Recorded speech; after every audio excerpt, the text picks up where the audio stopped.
Yo tout le monde, c'est Nordique, donc aujourd'hui on se retrouve sur un nouveau tutoriel sur After Effects pour savoir comment motion tracker des HT de code, donc que ce soit des barres des feeds, des plus 50 de quand est-ce qu'on tire, tous ces beaux trucs là, je vais vous montrer à faire ça aujourd'hui.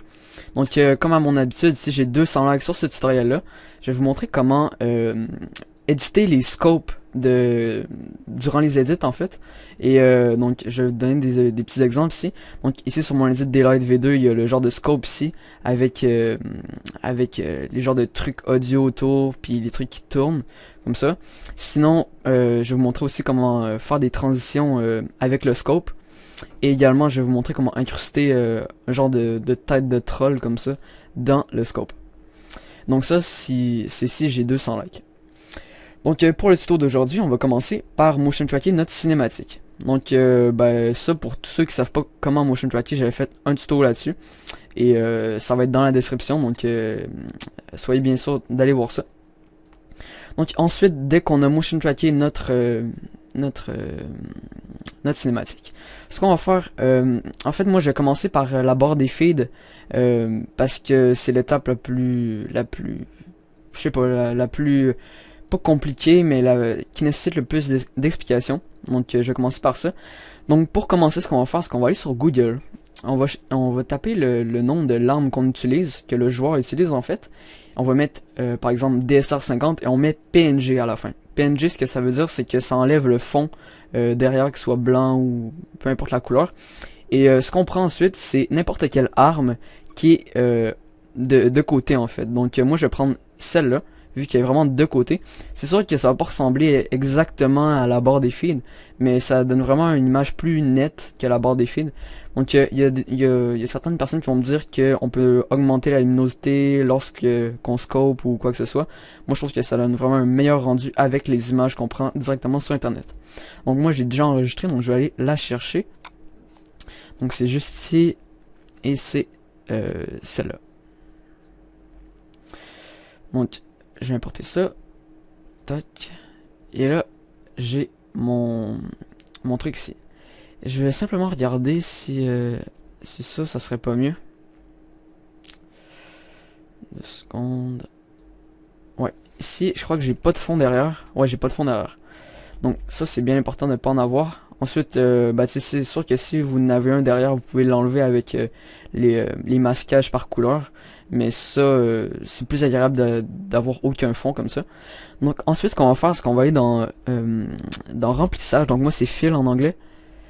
Je vais mettre ça là-dessus et je vais mettre ça en blanc. Comme ça. Ensuite, ce qu'on fait, c'est que on va faire une caméra avec notre motion tracking. Donc on va faire create camera.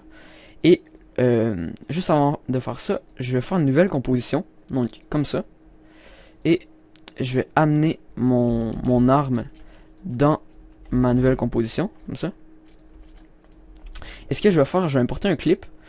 Donc, je vais aller chercher un beau petit clip au DSR50. Clip.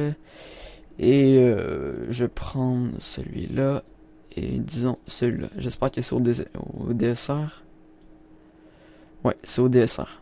Donc, ce qu'on va faire, c'est que on va prendre un endroit qui est bien contrasté pour voir les lettres.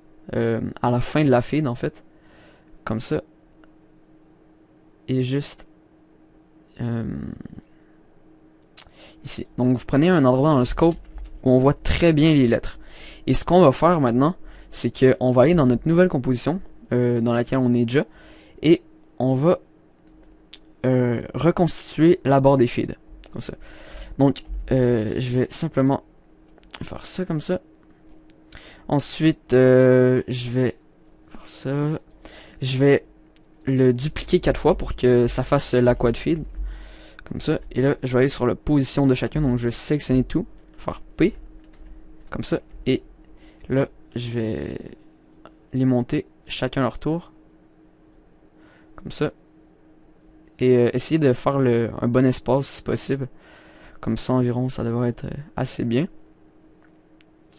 Ensuite, on va tous les sélectionner et on va les déplacer au milieu. Ensuite, ce qu'on fait, c'est que on va faire un nouveau texte. Donc, on va prendre le nom du joueur et on va le dupliquer 4 fois encore une fois. Donc, on dit Face Nordique, comme ça. Et j'avais également oublié de préciser la police que Call of Duty utilise pour les polices de Gamertag, c'est Agency FB. Et moi je le mets en bold. Donc bold ça veut dire en gras. C'est pour que le texte soit plus épais en fait. Et ça, si j'oublie pas, je devrais le mettre dans la description. Si c'est pas le cas, je vais vous rediriger vers un lien d'Afon pour le télécharger. Donc ensuite, ce qu'on fait, c'est qu'on va zoomer sur notre composition. Juste comme ça. Oups. 2 secondes, je lag un peu. Bon, parfait. Ensuite, ce qu'on fait, c'est que on va amener notre texte juste devant la feed, comme ça. Et ce qu'on va faire, c'est qu'on va prendre... en fait, on va sélectionner le texte de la feed, comme ça. On va prendre la petite pipette ici. Et on va la mettre sur le... Attendez, là, j'ai pas bien sélectionné. On va la mettre sur la couleur du texte, comme ça, ici. Donc là, ça va prendre exactement la même couleur que le texte qu'il y a ici. Ensuite, on va l'aligner avec le DSR 50. Et là, j'ai peut-être mal espacé ou non. J'ai mis mon texte trop gros. Donc, je vais simplement le rapetisser. Comme ça.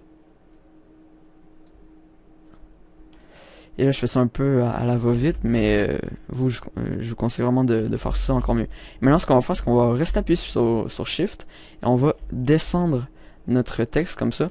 On va le dupliquer, on descend, on reste appuyé sur Shift, et là, ce que ça va faire descendre le texte, mais droit, par rapport aux autres textes. Donc, on duplique, et on descend, comme ça. Et là, on a nos 4 textes. Ensuite, ce qu'on va faire, c'est qu'on va recopier les textes qu'il y a à droite ici. Vous pouvez vraiment mettre ce que vous voulez, mais moi j'aime toujours ça recopier exactement comme la feed est. Donc je vais dupliquer ça, je vais le mettre à droite et je vais mettre peu importe, je vais laisser phase nordic ou non, je vais mettre phase iClean Z7 puisque iClean Z7 devrait être dans la phase, c'est sûr. J'en ai parlé à Sibas puis c'est sûr qu'il va être dedans. Donc c'est ça, ensuite on va dupliquer ça encore 4 fois. Et selon les noms des vrais feeds, ben, vous ajoutez les noms. Ensuite, pour ceux qui voulaient faire des headshots, vous allez sur Google, vous mettez headshot Call of Duty.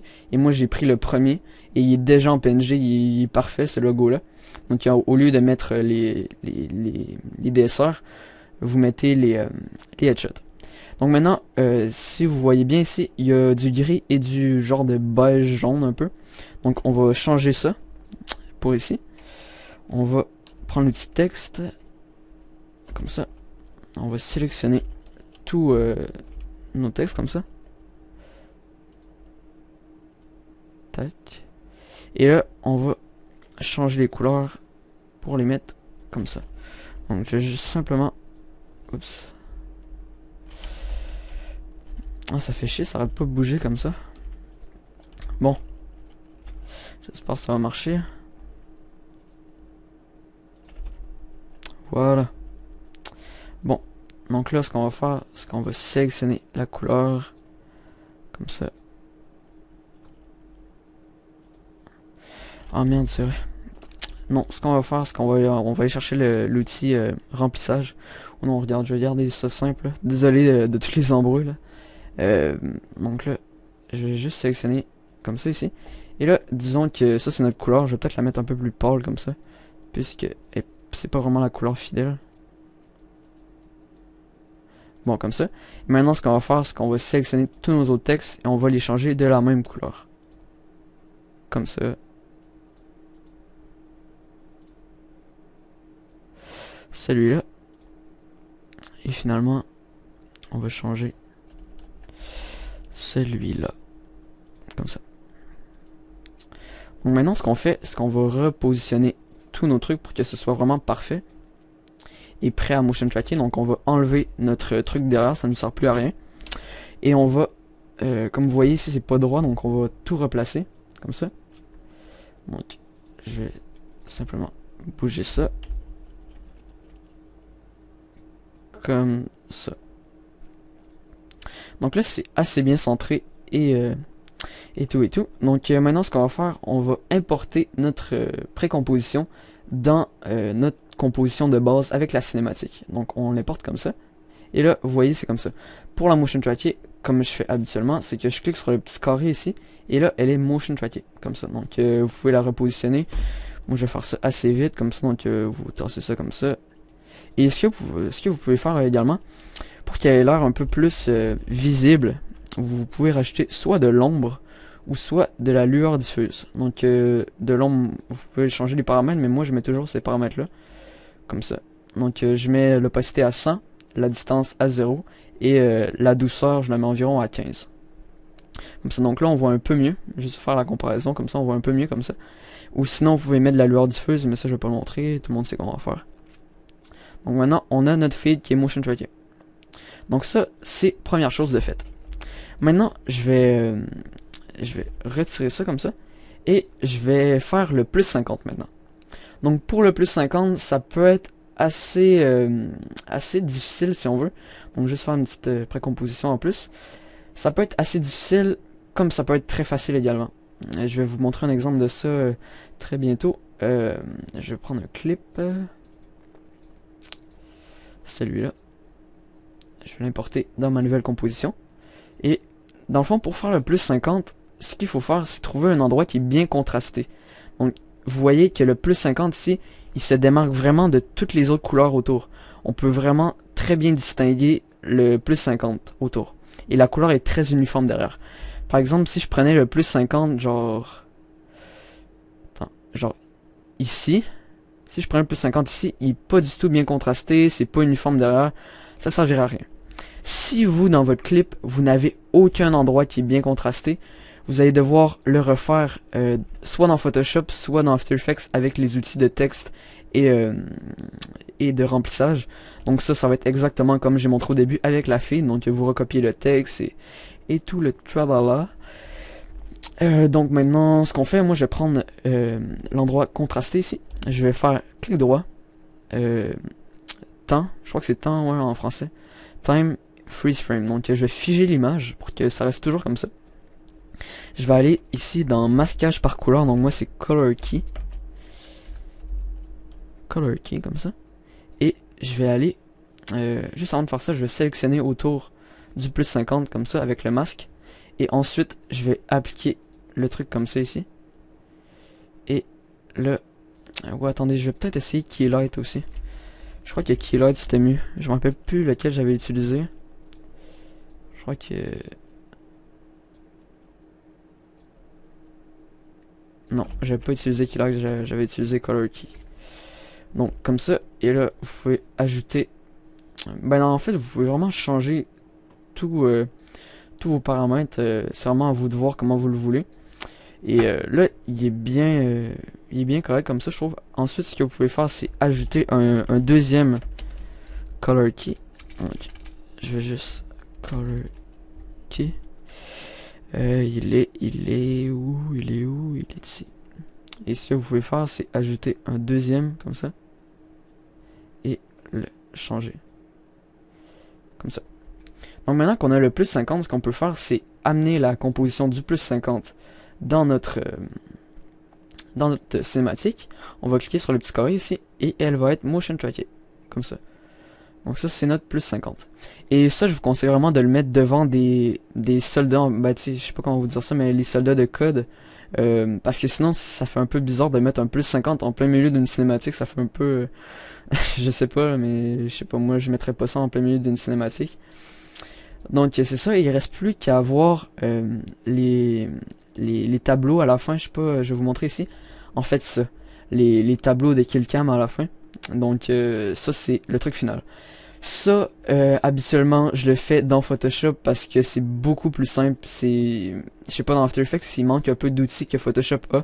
Et Photoshop, c'est, je sais pas, c'est mieux pour faire du GFX puis de la retouche photo. Donc moi, j'utilise Photoshop pour ça. Donc vous ouvrez Photoshop. Avant de faire ça, ce que vous faites, c'est que moi, je fais ça simple. J'ouvre mes trucs comme ça. J'agrandis mon truc, je le mets à 100 ici. Comme ça. Et ce que je vais faire, c'est que je vais prendre un Guiazo de mon écran. Donc je sélectionne tout ici comme ça. Et là, ce que ça va faire, ça va m'apparaître une page internet si ça lag pas trop. Mon Diazo lag beaucoup ces jours-ci, donc je sais pas s'il va apparaître. Bref, s'il apparaît pas, je vais juste vous dire comment. Ok, vous voyez ici? Donc vous avez votre Diazo, vous faites clic droit, enregistrer l'image et vous allez pouvoir le retoucher. Donc maintenant, dès que vous avez l'image, vous l'importez dans Photoshop. Et ce que ça va vous donner, c'est l'image de fin, comme ça. Donc bien important, vous prenez l'image à la fin de la killcam, comme ça. Et là, pas besoin que ce soit un endroit bien contrasté. C'est sûr que si c'est un endroit bien contrasté, vous pouvez le faire dans After Effects. Mais si c'est pas le cas comme ici, là, il y a vraiment plein d'éléments partout sur l'écran. Donc ben, vous allez carrément tout recopier ce qui est marqué. Donc moi, ce que j'ai fait, c'est que j'ai tout remis les lettres ici. Donc je vais simplement vous montrer. J'ai tout remis, chaque élément comme ça. Donc je vais juste tac, tac, comme ça. Et vous allez vous demander comment j'ai réussi à faire les petits trucs ici, là, les genres de petits logos comme ça. Ben en fait, ce que j'ai fait, c'est que j'ai tout simplement fait avec l'outil plume des trucs comme ça que je remplissais ensuite. Donc vous faites votre truc ici. Ensuite, je sais pas trop c'est quoi, c'est... je m'appelle vraiment plus c'est quoi. Mais en fait, je suis pas un expert de Photoshop non plus, ça fait longtemps que j'ai arrêté le GFX. Mais en fait, vous remplissez votre calque avec chaque tracé que vous faites. Et c'est ça. Et à la fin, vous allez remarquer que sur le truc ici, il y a genre des petites lueurs en dessous. Donc moi, ce que ça donne, c'est ça donne tout ça. Comme ça. Donc je vous rappelle, la police c'est Agency. Donc vous changez bien les couleurs. Donc pour changer les couleurs pour qu'elles soient fidèles à ce qu'il y a déjà sur la map, vous prenez la pipette ici. Donc comme ça, et vous sélectionnez la couleur pour l'appliquer ensuite. Et comme je disais, pour faire le genre de petite lueur derrière, ce qu'on fait, tout simplement, c'est qu'on fait un nouveau calque. On prend l'outil l'outil, je sais plus comment ça s'appelle, l'outil pinceau, exactement. Et ce qu'on va faire, c'est qu'on va augmenter à la taille du truc et on va sélectionner la couleur. Donc je vais faire exactement l'exemple que j'avais à vous montrer tout à l'heure. Donc je vais sélectionner le genre de bleu ici, comme ça. Et ce que je vais faire sur mon nouveau calque, je vais faire ça et je vais mettre en add, comme ça. Et ce que ça fait, ça donne le genre de petit effet. Ensuite, on peut baisser l'opacité pour que ce soit un peu plus réaliste. Donc dès que vous avez tout recopié le truc de killcam à la fin, vous allez enlever votre fond noir évidemment, vous allez faire fichier enregistrer sous et vous allez l'enregistrer où est-ce que vous voulez. Ensuite, attendez, moi je vais juste l'enregistrer parce que je me rappelle plus trop où est-ce qu'il est enregistré. Donc fichier enregistré sous PNG, ça c'est très important pour pas qu'il y ait le fond d'erreur. Et ensuite, je vais mettre blablabla, comme ça. Maintenant, je vais l'importer dans After Effects. Non, c'est pas ça. Juste. C'est lequel? Je sais même plus c'est lequel. D'accord. Ok. Ok, c'est ça là. C'est blablabla. Bon, donc là, on l'importe dans After Effects, et ce que ça nous donne, dans le fond, ça remplace exactement notre précomposition qu'on avait tout à l'heure. Donc, je vais juste enlever ça, comme ça, tac. Et là, ça remplace notre précomposition. Donc, ça, je l'ai comme ça. Et ce qu'on fait maintenant, c'est qu'on fait simplement appuyer sur le petit carré, et là, elle est motion trackée, wow. Donc, évidemment, vous repositionnez comme d'habitude, comme ça. Vous pouvez augmenter la taille, voilà. Comme ça. Donc c'était plutôt ça. Je sais plus trop si j'ai oublié des trucs. C'est sûr qu'après vous pouvez les mettre en add, ça peut faire un truc différent. Ça peut... ouais, peut-être pas en fait. Peut-être plus... ouais, ben en fait vous pouvez jouer avec les modes de composition ici. Vous pouvez baisser l'opacité. Vous pouvez mettre, comme je vous ai dit, de la lueur diffuse. Donc moi c'est glow en anglais. Par contre sur ça peut donner vraiment bien. Si on augmente le rayon et qu'on baisse l'intensité, Ça peut être vraiment, vraiment bien. Donc après, c'est sûr que c'est vraiment à votre goût personnel.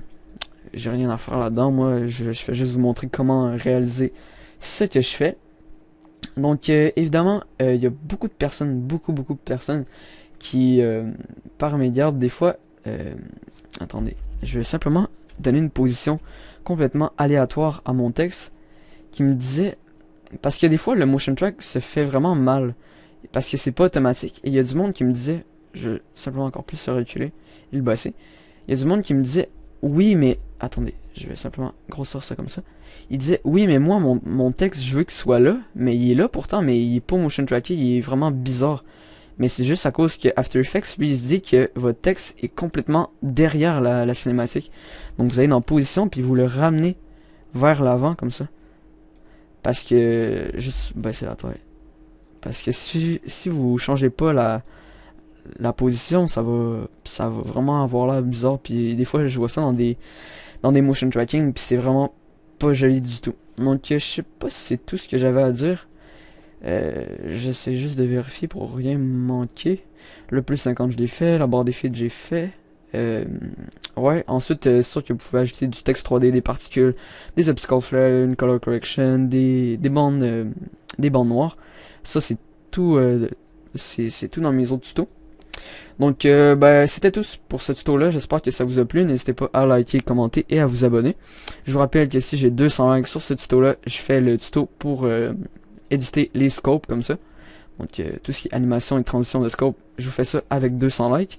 Et c'est tout, c'était Nordique, bye tout le monde.